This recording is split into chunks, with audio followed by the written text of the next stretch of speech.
They burned their children alive as glorious offerings to Adramalek, their barbarian deity. However, Adramalek was only one pagan god, as there were many others worshipped by the people of Mesopotamia. Welcome back to my channel, or welcome to my channel. My name is Utikas if you are new, and without wasting any time, let's get to the video. Masteroth in the world of demonology is one of the highest ranking demons in hell. The unholy trinity, or the dukes of hell, are composed of Lucifer, Beelzebub, and Astaroth. If we go back to the New Testament, we won't find any mention of this vague and obscure demon. Many historians believe Astaroth came from the Phoenician goddess Astarte, who was worshipped as the goddess of love, war, and justice. Her worship was likely quite strong in the days of the Canaanite people, when the first chapters of the Old Testament were written. It's only in the Hebrew Bible that a place called Ashtaroth Karnaim is mentioned. Just like the city of Athens was named after the goddess Athena, the ancient city of Ashtaroth was likely named after the goddess Astarte. In the Hebrew Bible, the city was the location of a great battle between King Gadriel and the Rephaim, and in the book of Judges there's a passage discussing how the Hebrew people were putting aside their Baals and Ashtaroths, or in other words, discarding their foreign gods. It was from these old passages and the ancient history of Phoenicia that Astaroth was adopted into demonology in the 16th century. He first appeared in the False Monarchy of Demons, published in 1577, working alongside Lucifer and Beelzebub to rule over the dominion of hell. Number 5. It's interesting to see where these demons came from, and as mentioned, this entity is not found anywhere in the Bible, but is still considered like one of the 7 princes of hell, and a part of the unholy trinity, as stated. And I do wonder why it came to be like that, and it's just good to know, and it's just really interesting to me to see how these names came to be as they are today. And that's why I always say, go and do your research and find out why things are the way they are today. For example, this demon, which is widely considered to be part of Lucifer's, like let's call it army, and of fallen angels. But if you actually look into it, they were just made up just a few centuries ago by scholars or people similar to that. And let's continue watching and see if there's more like that. Archangel Raphael. Archangel Raphael is arguably the most benevolent of all of God's angels. He is the angel of healing, a being of pure compassion for those who struggle with physical and mental issues, and even those troubled emotionally and spiritually. Raphael's duty is to bring people closer to God and to heal their wounds. In the world of addictions, Raphael is the singular angel that people pray to for guidance and help out of their despair.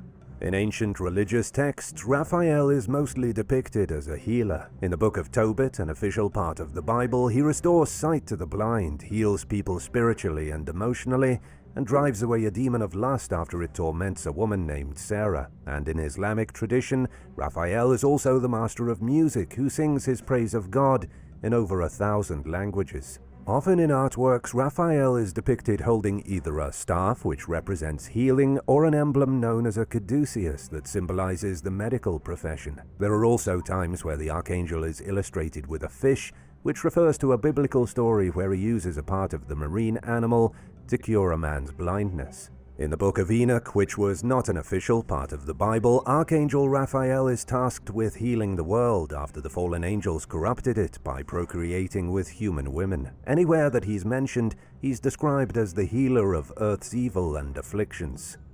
Number 4. Yeah, it's like I've noticed when I've done my own research that a lot of figures in the Bible are also present in other similar religions like Judaism and Islam and the likes, and it shows that they came like from the same source, which is, I think, pretty obvious if you like look into it. And it leaves me wondering, like, where did they split? Like, where exactly did they like go their own way? I think the reasons could be that human ambition was a huge part of it. Like every sect or religion wanted to be superior and stronger than the others, and the others were fighting for their place in the world, and that's why they're like they're like four main religions today that are considered really big, and that's what I think. But it's just interesting to see.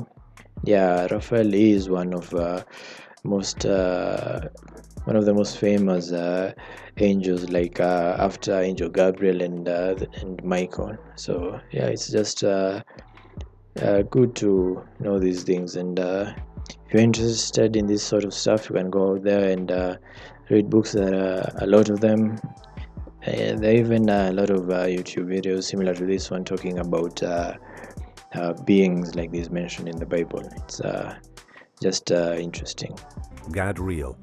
Just like how some demons were created after the original Bible, there are some angels who appear not in the canonical scripture, but in myth and in the forbidden books. In the non-canonical biblical text, the Book of Enoch, the angel Gadriel is mentioned. The angel's name doesn't come up anywhere in the official Bible, only in these fringe texts. One of the biggest themes of the Book of Enoch is demonology and the origin of the Nephilim, which are first mentioned in Genesis. According to the Book of Enoch, Gadriel was one of the 200 Grigori, or the angelic watchers, who fought alongside Satan during the rebellion against God. Gadriel was one of the leaders of these rebellious angels, and was among the first to enter into intimate relations with human women. That made Gadriel one of the first fathers of the Nephilim, the abominable giants who lived during the antediluvian times. The Nephilim were so abhorrent that God was forced to wipe the earth clean with his great flood. Number 3. Yeah, there are a lot of angels and demons in other books, other non-canonical books, including the Book of Enoch, and yeah, it's just interesting to see. And I've always wondered what the watchers actually were, because they have been mentioned in the Bible like very few times, but they are there.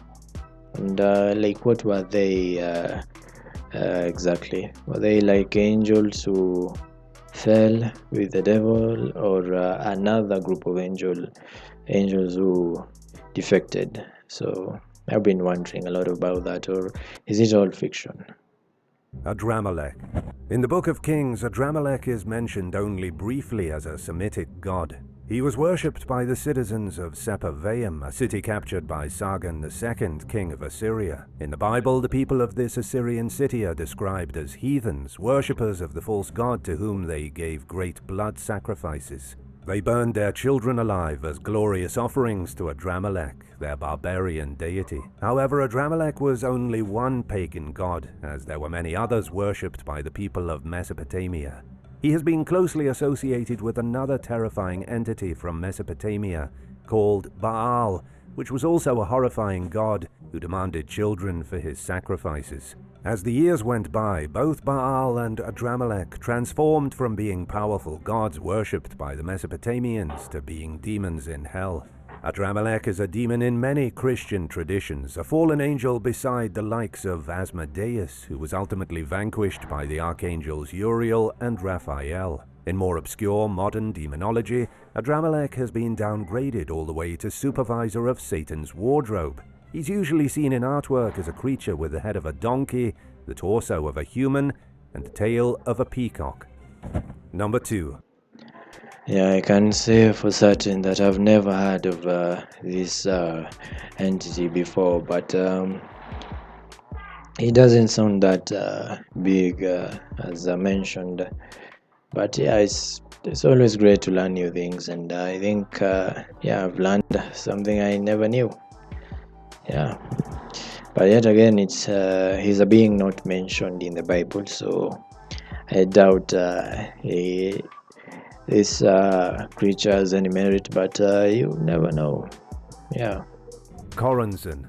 Corazon is one of the strangest demons you've most likely never heard of. This demonic monster did not take form until the 16th century, created by the insane occultists John Dee and Edward Kelly. Dee claimed that all of his mystical knowledge was given to him by angels who revealed themselves in a vision. He is also credited as being the creator of Enochian magic. Dee was an important figure in the 16th century. He was not only a mathematician and astronomer, but also an alchemist and a firm believer in the occult. He was the advisor to Elizabeth I and spent the majority of his time researching ancient magical texts and dabbling in divination. Corazon, the chaos demon, was originally mentioned in one of Dee's mad scribblings.